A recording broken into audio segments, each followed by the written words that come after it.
Изграждането на цялостен проект за интериора е отговорна дейност, която аз третирам като разговор между мен и клиента.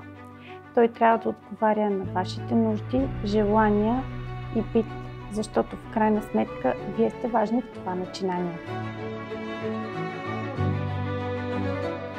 Индивидуалният подход на работа, базиран на детайлното проучване на вашите нужди и предпочитания, превръща вашия проект в уникален, с авторски дизайн, чиято основа сте самите вие.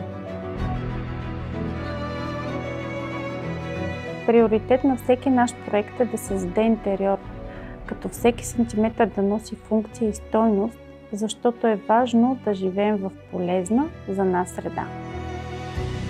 И освен проект с 3D визуализации, 2D чертежи, получавате списък за пазаруване с подбраните за вас материали, готови мебели, разработени авторски мебели с приложен чертеж за изпълнение, бои, настилки, осветление, декорация и всичко необходимо, за да изглежда накрая домът ви като по-добрата версия на проекта.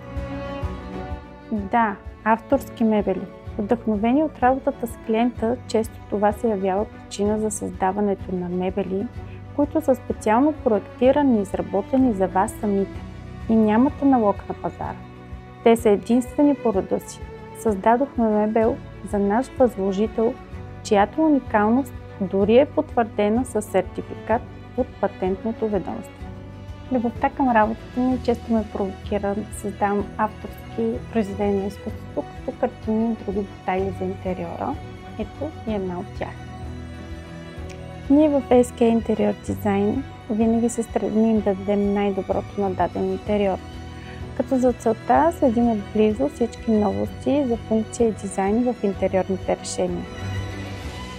През годините изградихме лоялни партньорства с водещи компании, като по този начин можем да предложим на нашите клиенти най-доброто във всеки един елемент от интериора. От проект до пантовки.